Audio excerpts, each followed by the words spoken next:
உணர்ச்சியில நமக்கு போதையில் இருப்பதன் காரணமா பிடித்தன்மை இருக்காது. நல்லது நடந்தால் மனசுக்கு பிடிக்காது. நான் உணர்ச்சியில் இருக்கிறேன், ஷைத்தான் எனக்கு அறிவிச்சுட்டு இருக்கான். இப்படி நம்மளை கவனிக்கும் பொழுது ஆண்களுக்கும் சரி பெண்களுக்கும் சரி நன்மைகள் எதையும் வாழ வச்சுட்டு இருக்கும் பொழுது அதை மனப்பூர்வமாக நம்ம ஏற்றுக்கிட்டு அவங்களுக்கும் பிரார்த்தனை வைக்கணும். இறைவா அந்த நன்மையை நம்ம தொடரட்டும். அந்த நன்மையை நீ அவங்க கொடுக்கும்போது அவங்க மறந்து விட்டாயிடக்கூடாது. அதை இன்னும் சொல்லக்கூடாது. அந்த நன்மையில் எங்களுக்கும் வேணும், அந்த நல்ல குணம் எனக்கும் வேணும் அப்படின்னு நம்ம அவன்கிட்ட கேட்கறதுக்கு பதிலாக நம்ம அதை பொறாமை கொண்டு அதை மற்றவங்கள்ட்ட குறையாம குற்றமா எல்லா வகையிலும் பேசிட்டு இருக்கோம்.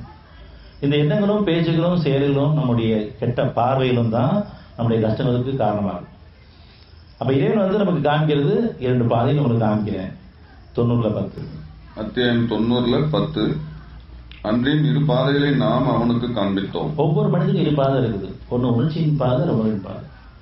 ஒன்னு பொருளின் பாதை, ஒன்னு அருளின் பாதை. ஒன்னு ஞானத்தின் பாதை, ஒன்னு அறிவின் பாதை. இதுல எதை நீங்க பார்ப்பீங்க? ஒன்னு சிந்தனையுடைய பாதை, ஒரு யோசனையுடைய பாதை. ரெண்டையும் நன்மை தீமை, ஒரு நன்மையான பாதை, ஒரு தீமையான பாதை. இவ்வளவுதான் இறைவன் அறிவிக்கிறது ஒழிய மற்ற கூட்டங்கள்லாம் நம்மளா ஏற்படுத்திக்கிட்டது. ஒவ்வொருத்தரும் ஒரு கூட்டத்தை வச்சுக்கிட்டு எல்லாமே அவங்க கூட்டங்களை நாங்கள் நேரில் இருக்குன்னு பேசிட்டு இருக்கக்கூடிய நிலையில் தான் பெரும்பாலும் இருக்காங்க. நம்ம அப்படி ஆகிடக்கூடாது. உங்கள் சமுதாயம் ஒரே சமுதாயம் தான், உங்களுடைய ஒரே இறைவன் தான். உங்களுக்கு நன்மை தீமை பிரித்துடைய ஆன்மாவை நான் கொடுத்துருக்கேன். அதை நீங்க மறந்து வாழ்ந்துட்டீங்க, அதை மறுத்து வாழ்ந்துட்டீங்க, அதை பெருமையின் வாழ்ந்ததன் காரணமாக உங்கள் பிரித்த தன்மை இல்லாமல் போச்சு. இப்ப வேதத்தை கொண்டு நமக்கு தெளிவுபடுத்துறான்.